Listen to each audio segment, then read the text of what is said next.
Good morning. For our first song together this morning, Reverend Jack has written some wonderful new words to the great American folk song, Poor Wayfaring Stranger. Please sing along if you know it.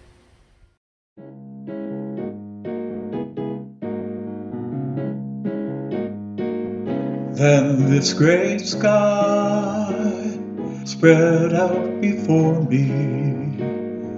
Then these green hills gave me my place. Then life's warm sun poured all around me, and life's sweet love shone on my face.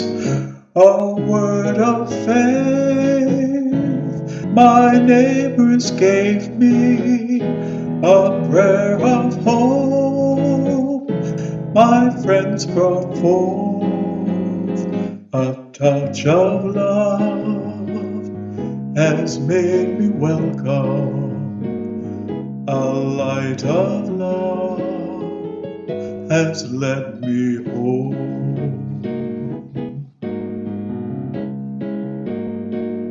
And now I am forever grateful and live for all to know such love.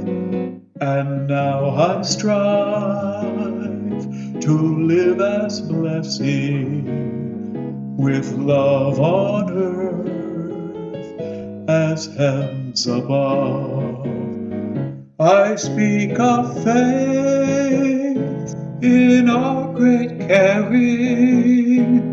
I pray in hope that each might come to bathe in love as in the Jordan, and join us here on shores of home.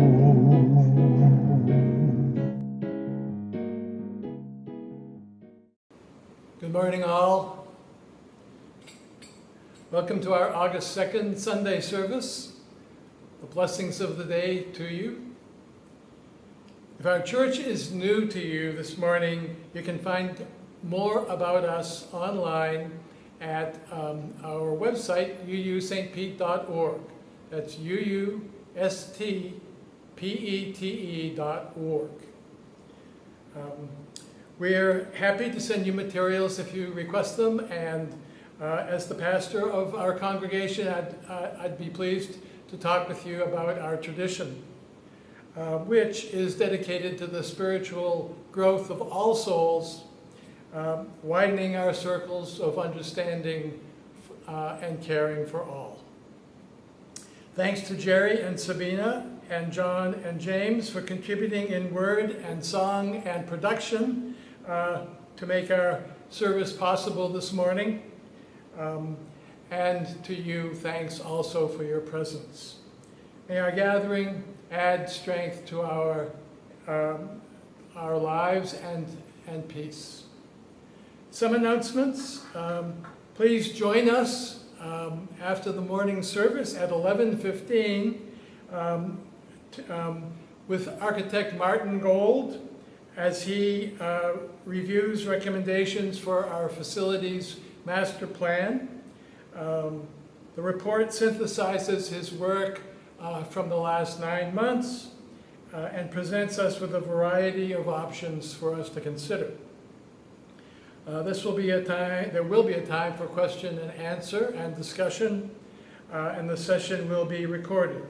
The Zoom link for this meeting is on our Infonet newsletter.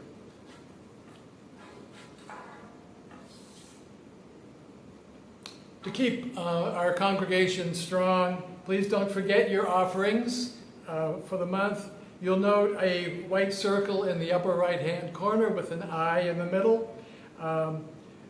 Click there to make a donation to the church this morning, and we hope you will.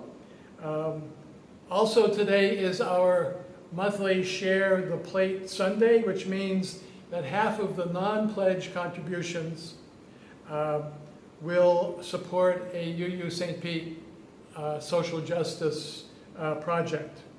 Today's will help one of our 2 refugee families from the Congo.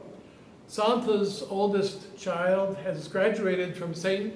Pete High School this spring and has just enrolled in St. Pete College.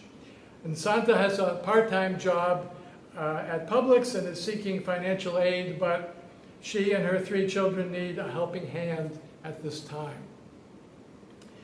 In paying via Give Plus app, please select Social Justice/Migrants.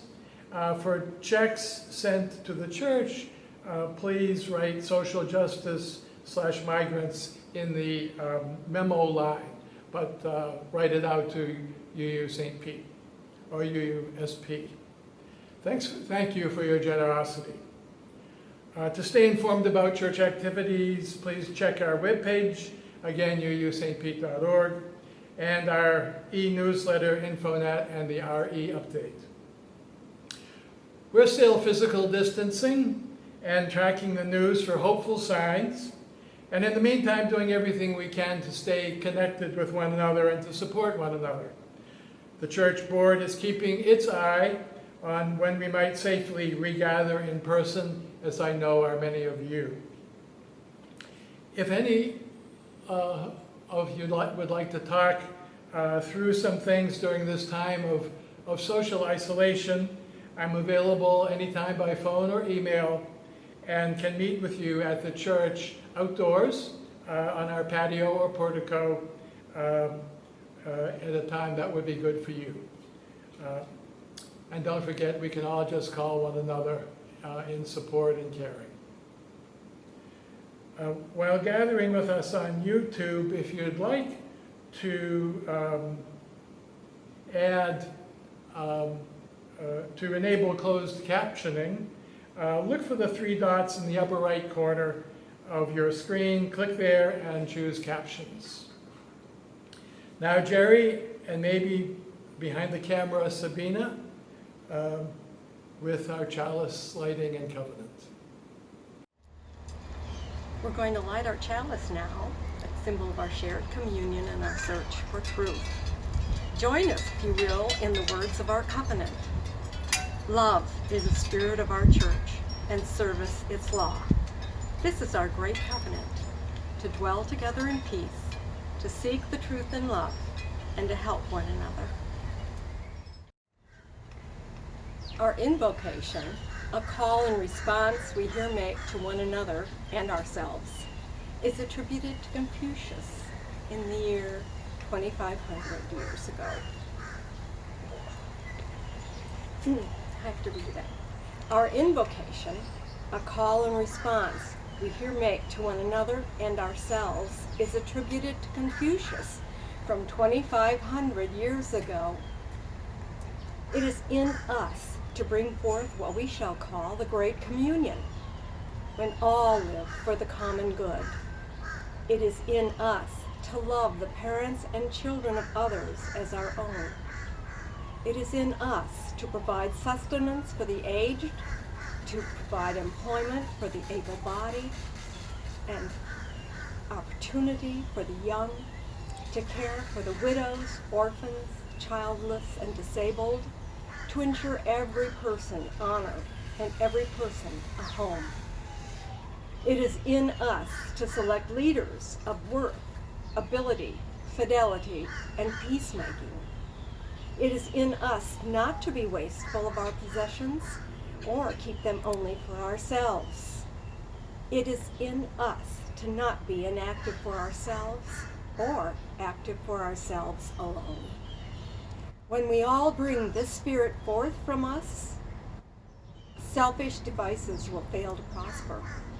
Robbers and traitors and perpetrators of fraud will vanish, and doors and hearts will not need to be locked.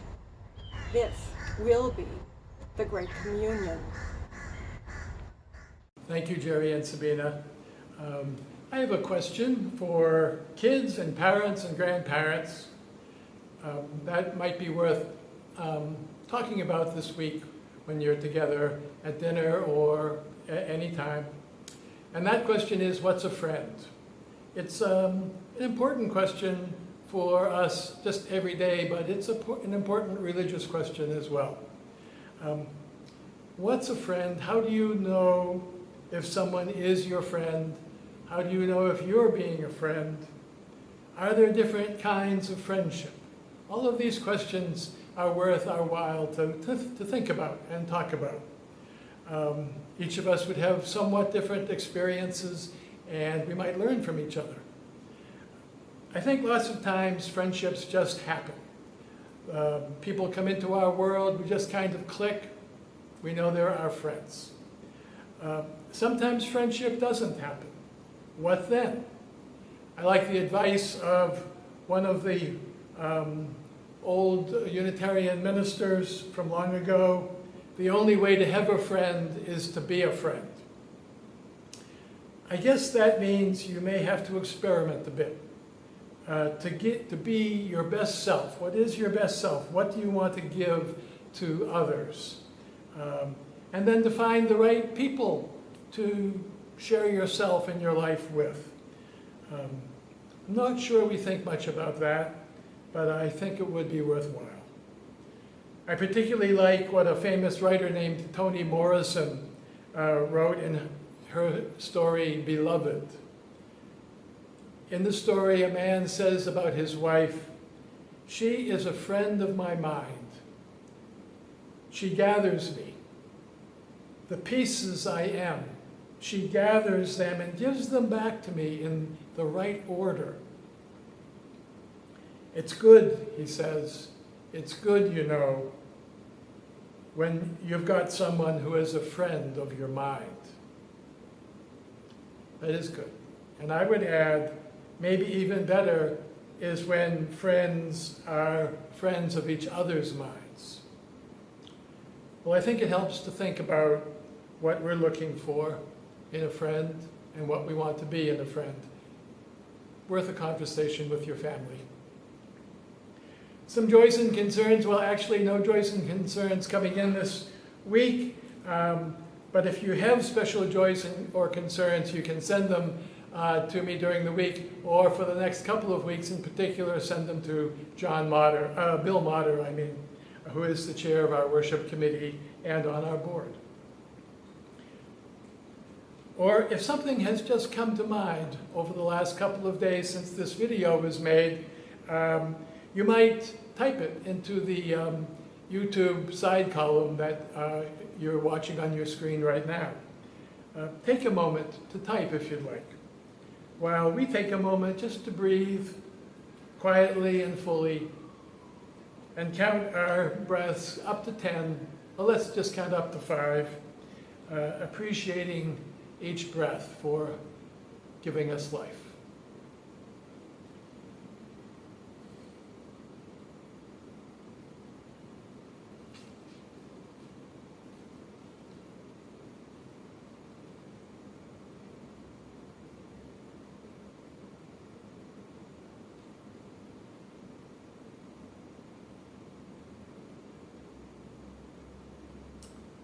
Thank you all for your caring and your sharing in these times and always.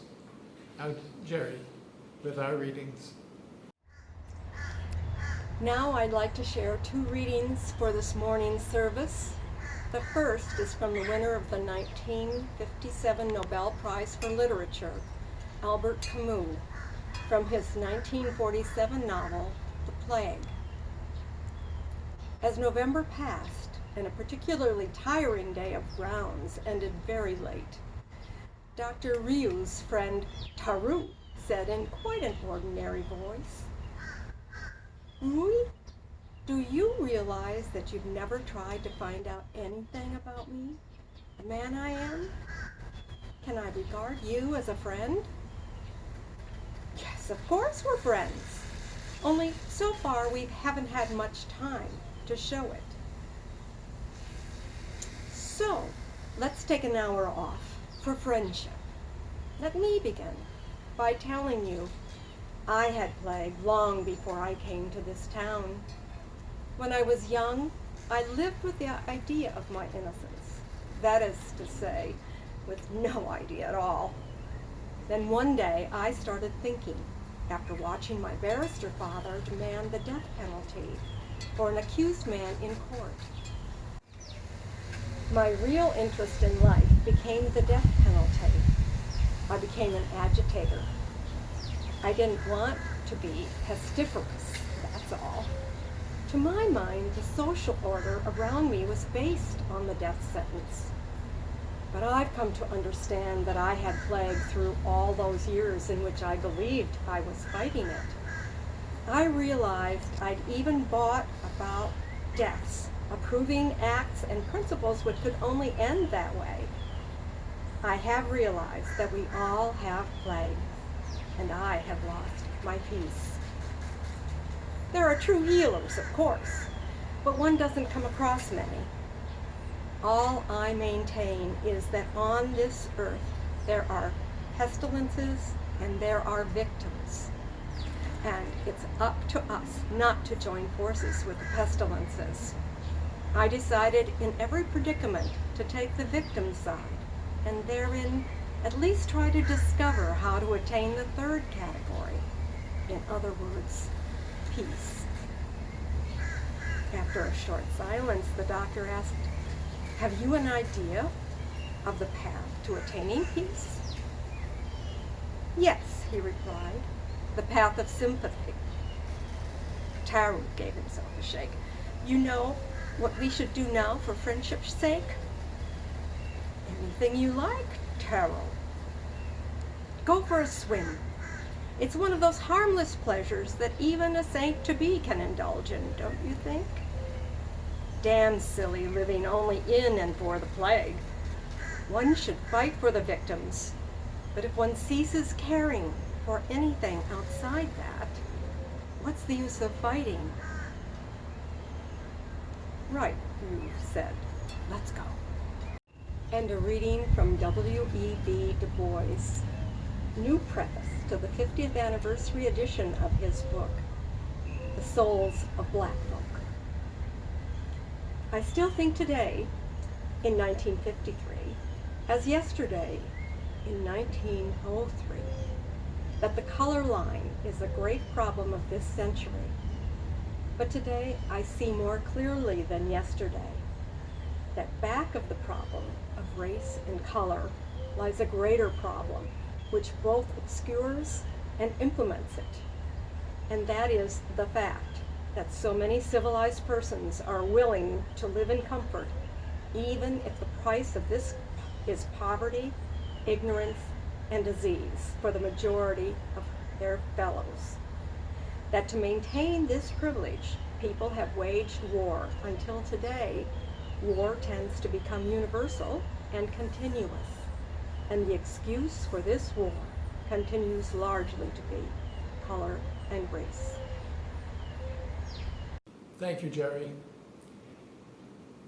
We are in the midst of a pandemic, a plague, to use biblical language. The newspaper reports that several preachers have called our plague part of God's intervention to convert a sinful world. In novelist Albert Camus' book, The Plague, the priest in the town called plague the flail of God, which the people deserved because of their sinfulness. These days, I'd say that most of us think of this COVID-19 plague not in terms of divine corrective punishment, but as disease caused by microbial germs that we've picked up through our own onslaught on wild animals, bats, snakes, birds, monkeys. We think of alien germs attacking our bodies, occupying them, in some cases destroying them. Some of us go on the defense, protecting ourselves as best we can. Others don't take any precautions, unconcerned, maybe irresponsible, some even seeming malevolent. Some people don't have means or options for precaution. They tend to be poor, and they do poorly in a plague. And sometimes they transmit their suffering to the wider world. Note the relation between pandemic and pandemonium. Pandemic, the state of disease. Pandemonium, the state of chaos. Isn't that our state right now? Think of the disorder and the accompanying noise throughout our nation and its leaders. Think of the scientists in pharmaceutical labs racing against the virus for a miracle drug to save humankind. Or are they racing against each other for the challenge of it, or the glory, or the money? This noise is shaking the human spirit, praying for good news.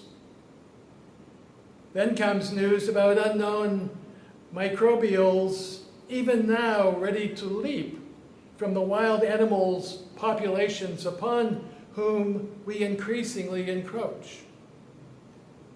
Can the labs manage this?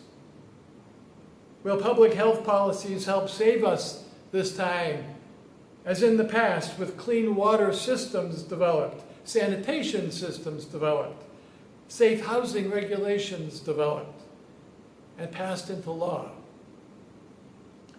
Who are our healers and helpers in these times? Who are our friends?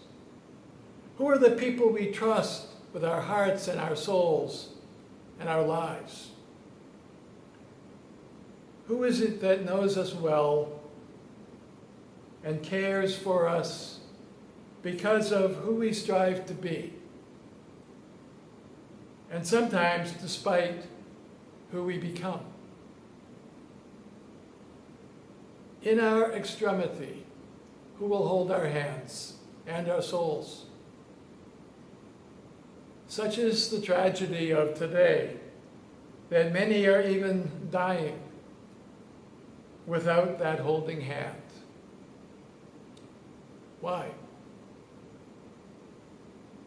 That's the first plague, rampant disease. And the second kind of plague, life itself is a plague, says Camus' most cynical character in The Plague, in the book. Life is a death sentence. The end of life is death. Life is fatal. But Camus' leading voices don't think that is the end of it. Though life can be deadly, they are not fatalists.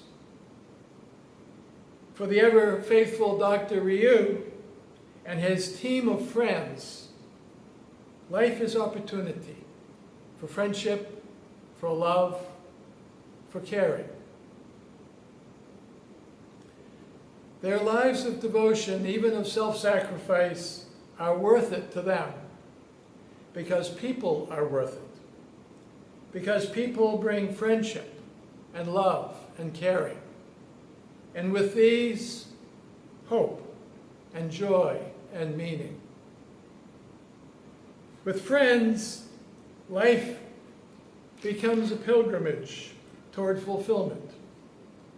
With each step, its own reward. Yes, loss of love and friendship may sometimes overwhelm us, and likely never fully recede from our hearts.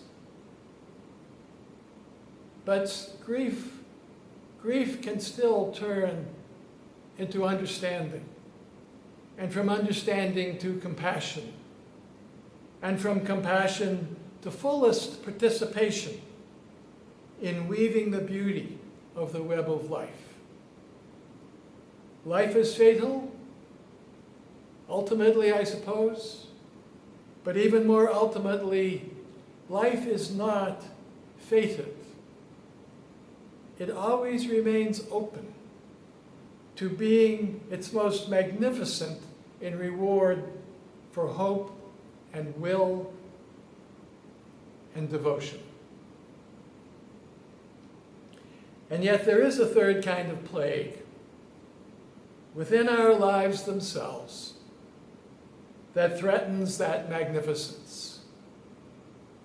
It is this plague of the third kind, I think, in which the greatest suffering and death has occurred, and also the greatest glory. All our readings this morning speak of it. I'm guessing Camus wrote his tale first and foremost about this kind of plague, to give us a new understanding of who we are in relation to this plague and what we can be, and to ask us to be accountable according to that new understanding in how we deal with the plague. Plague of the third kind is what W.E.B. Du Bois described in our reading. To live in comfort, even if the price of this is the poverty, ignorance, and disease of the majority of your fellows. This is to have the plague. For Camus, the same. This kind of plague is to be okay with life being a death penalty for other people. To be okay with having a hand, however indirect, in their suffering. To be okay with being asymptomatic and not struggling to not be contagious. To be okay with not striving to be a healer, devoted to human kindness against life's re-arising plague. Dr. Rieu's compatriot, Tarot, said, "We all have inherited this disease from the social order of our times, and we must side against that social order." And to the priest who urged Dr. Rieu to face a child's death by loving what he doesn't understand about God's will, Rieu says, "Until my dying day, I shall refuse to love a scheme of things in which children are put to torture." For Rieu, fighting illness and suffering isn't heresy or heroism or sainthood. It is decency, being whole, being a healer. Camus ends the plague with a warning. Though this plague outbreak has been quelled, it will someday, somewhere, try to rise again. Our fundamental, recurrent human plague is the establishment of terror and tyranny by supremacist movements, sending into the streets what Camus calls their rats. Rats to be understood, I'd say, as like Nazis or like Ku Klux Klansmen, sending into the streets their rats to spread their chanted virus through the people, us versus them, us versus them, us versus them. Pestilences of apathy and hate, pandemonium in soul and society, wounded citizenry, injured and injurious community. Yes, topple the public statues dedicated to stunting human stature. But what of the comfortable statues of the plague within us? How do we do the uncomfortable thing of removing them? To deal with that plague, trustworthy voices are saying, learn who and where the victimized are and go be by their side and on their side. The plague we face is contagious, not because of its victimized, but because of the social order in which we may have gotten comfortable. Widening the circles of our friendships to include those most injured, helping one another gather each broken piece of mind and getting them back in all the right order, reincarnating such friendship in our systems and institutions. That would be the good and joyous path for friends like us to walk together.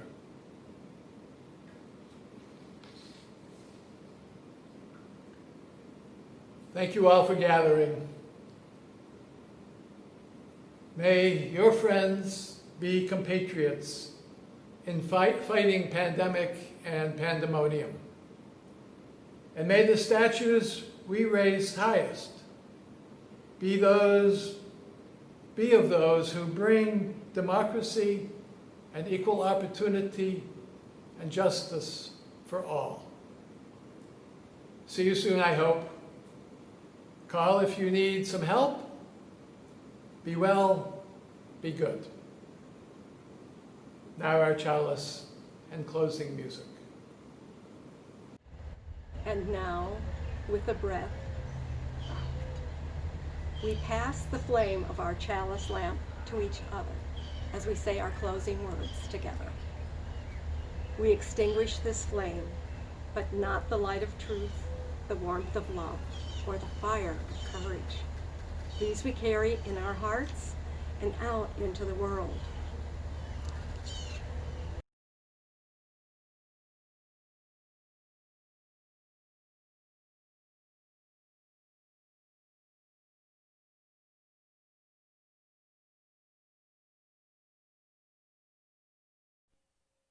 Blackbird singing in the dead of night.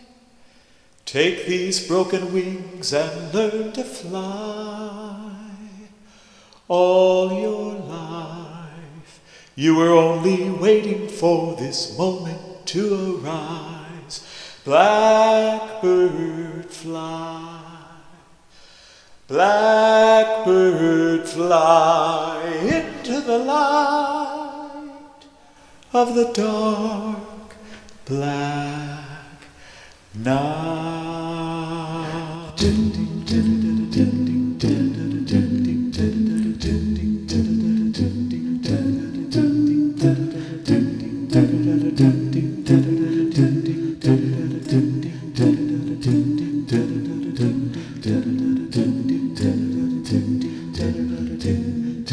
Blackbird singing in the dead of night. Take these sunken eyes and learn to see. All your life you were only waiting for this moment to be free. Oh, you were only waiting for this moment to be free. Blackbird fly. Blackbird fly into the light of the dark black night. Ding ding da da da ding ding da da da ding ding da da ding ding da da ding ding da da ding ding da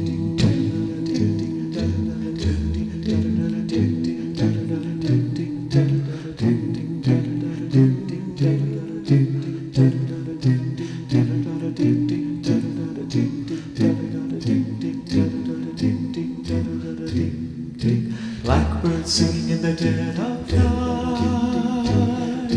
Take these broken wings and learn to fly. For your life you were only waiting for this moment to arrive. Oh, you were only waiting for this moment to arrive. Blackbird fly. Blackbird fly.